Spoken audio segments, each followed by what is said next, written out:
Yan, magandang buhay po mga kakosa. Ngayon tatalakayin natin yung ating pahulugan system, kung paano yung sistema, no? Ngayon pa lang nagsisimula ako na nagpapasintabi ako dahil madami na nagpapahulugan system. So magkakaiba po kami ng sistema, no? Syempre yung iba may kanilang sistemang kanila at ako syempre may sistema akong sa akin dito sa farm ko. Kaya pasintabi, wala po tayong pinatatamaan dito sa content natin na to. Basta ito lang po ang patakaran ng aking manukan or rules. Sira tayo sa ari. Kaya medyo pangit pakinggan. So boss, eto mga boss, ang pahulugan system ko ngayon tinanggal ko na yung 2 and 3 months. So ang inilagay ko na lang ngayon, pero yung mga nakaunang bumili ng 2 months, pagbibigyan natin. Kasi nauna sila eh. Bali ngayon, ang bibigay na lang natin is 4 months at ready to breed. No? Ito kasi yung naging sistema natin sa ating pahulugan system. Kasi may isa tayong buyer na kaisa-isa namang nag-comment na nabasa ko lang kanina. Ngayon ay September 11. No, nakita ko na sabi na maliit daw yung ibinigay ko na sa pahulugan system, pero tinanong ko siya sa comment kung sino siya dahil hindi ko kilala kung siya ba ay talagang naging kliyente ko or naninira, hindi natin alam, no? Kaya tinanong ko, sana mag-comment siya. Kung nanonood ka man, sana mag-comment ka dahil isa lang yung naging nag-message sa akin dati na lagi ko sinasagot na nagreklamo, no? Hindi tayo nahihiya kung may nagreklamo man o meron man o wala, dahil magpakatotoo tayo sa buhay. Dahil kahit gumawa tayo ng kabutihan, no, laging may magiging against sa atin, no? Lalo na pagka dumadami yung kliyente mo, nagkakaroon ka ng konting pangalan, hindi nawawala yung magda-down sa'yo. Ngayon, isang tao lang yon ang nag-message sa akin. Sir, ikaw, sinagot ko na yung message ko sa'yo. Ikaw pumunta ng farm ko, no? Hindi katulad ng iba na sinip ko na ako namili. Ikaw sir, nakalimutan ko lang Facebook mo. Hindi ko alam kung bakit nagreklamo ka sa akin noon na maliit ang ibinigay ko sa iyo, no? Okay lang sanang magreklamo ka kung ako nag-ship na maliit, hindi ikaw mismo ang pumunta sa farm ko at namili. Nagpa-picture ka pa nga sa akin. Kasi kung ayaw mo yung manok, hindi mo ilalabas sa manukan ko, di ba? Ganun naman kasi kahit ako, buyer ako, syempre, ba't ko dadalhin yung manok na hindi ko gusto? Hindi naman libre. Yan, lagi nyo tatandaan yan mga kakosa. Pag pupunta kayo sa farm ko, pag hindi nyo gusto, wag nyo kunin. Diba? Lagi ko naman sinasabi yun. O mabalik tayo ngayon sa ito na, ang maganda, mabalik tayo sa kung paano yung pahulugan system natin. Ngayon mga boss, ang pahulugan system natin, kailangan nyo lang mag-down minimum 500 or 1,000 pesos para sa slot. Pero yung na-down nyo mga boss, ileles po natin yon sa price ng manok. For example, kumuha ka ng ready to breed ng 7 to 9 months, no? Kung ang presyo ko ay 24,000, nag-down ka ng 1,000, ang babayadan mo na lang is 23,000. Ileles natin yung na-down mo. Ano po? Tapos po, napakasimple din sa atin. So tayo, maluwag dito sa ating pahulugan system. Hindi ko kailangan maghulog kayo ng tuwing linggo-linggo. Hindi ko din kailangan maghulog kayo ng tuwing kinsenas. Hindi ko rin kayo kailangan maghulog ng tuwing katapusan. Ano po? Dito sa ANA Kakosa Game Farm, ang sistema namin, kung kailan kayo maluwag. Kung kailan lang kayo maluwag. Kung kunwari medyo gipit kayo, hindi kayo nakahulog this month, sa sunod na buwan kayo maghulog, walang problema sa amin. Ganun kami dito, walang problema sa amin. Basta sa akin, kung kailan lang kayo maluwag, tsaka kayo maghulog. Pero lagi nyo tatandaan mga boss, kunwari nakapag-start na kayo sa amin, no? Tas nag-down na kayo or naghulog na kayo, tapos hindi nyo tinuloy, hindi na po refundable ang inyong mga naibayad. Pero kung sakasakali man na nangyari yun sa inyo na hindi nyo napagpatuloy kasi nagka-emergency kayo, etc. ganyan, para hindi naman po masayang inyong binayad, ituloy nyo na lang po sa 1 taon, i-record po uli namin yon.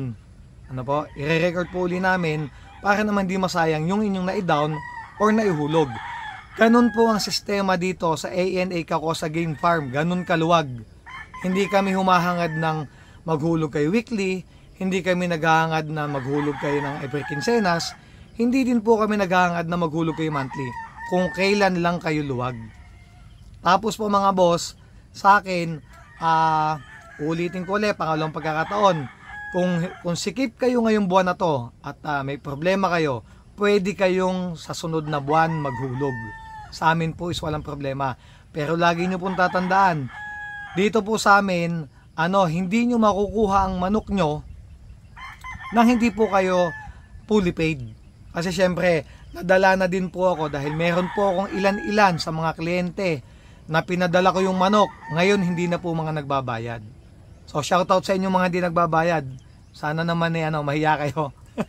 At binigay ko ng maayos yung manok, hindi nyo binabayadan. Ayun mga boss. Pero okay lang yun. At nasa sa kanila naman, kumbaga, hindi na din naman sila makakaulit mga boss pag ganun ng kanilang sistema. Yan mga boss tatandaan nyo po, napakasimple sa amin. Pag nag-message kayo sa akin, ang ilalagay nyo lang, full number, cellphone number, location nyo, tapos month old na gusto nyo, bloodline po ng babae at lalaki. Yan lang po ang gagawin nyo. No, kaya napakasimple. Ang atin pong 4 months old na tryo is 12,000 pesos. At ang atin pong tryo na ready to breed ay 24,000. Ayan mga idol. Kaya siguro nakita nyo naman yung mga materials kong gagamitin. Ngayon mga boss, ang target ko lang po talaga ngayon is 200 slots. No? Para mas mabigyan natin sila ng maayos. Pero tumatarget po kami ng medyo madami ngayon. Mahirap magsalita kung ilan ang target namin ngayon, ngayong breeding season. Dahil sa awa po ng Diyos ay napakadami po nagtitiwala sa atin ngayon. At sana makabuhay kami ng madami. Hindi ko na lang sasabihin sa inyo kung ilan ang target namin, pero ang target po namin talaga is 1,000. No, dahil sa dami nga po ng kliyente nagtitiwala sa atin, kaya 1,000 po ang 1,000 ang target namin. Ngayon ito, kung makikita nyo itong damit na to, yan mga damit na yan, yung mga makakakuha po sa akin ngayong season na to, bibigyan ko po sila kada tryo ng 1 damit. No, nagito to. Pero nagpagawa pa ako ng ibang kulay, no, para mabigyan ko sila. At pipilitin natin, gagawan talaga natin mga idol ng paraan na lalong mas mapaganda. Yan, kung mapapansin nyo mga boss, ayan, inaayos ng mga bata, uli natin yon, yung ating breedingan, kung saan natin ilalagay yung mga babae.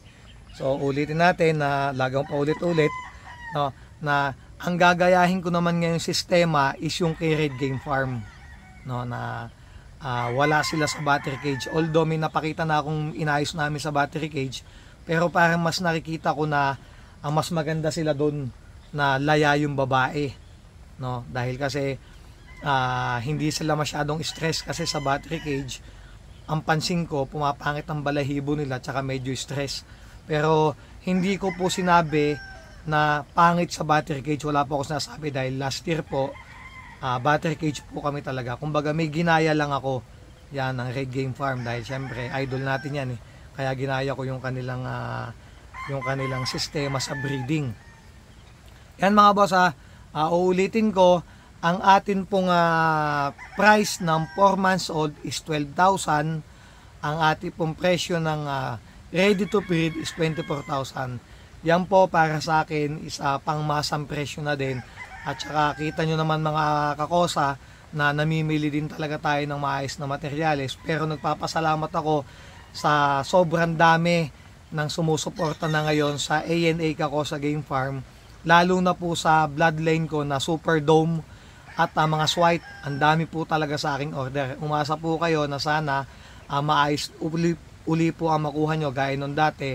At sa awa din po ng Diyos, yung let's say nasabihin natin sa 100% na naging kliyente natin last year, ay ngayon 80% pa din po ang kumuha sa atin. So satisfied po sila po sa mga nakuha nila.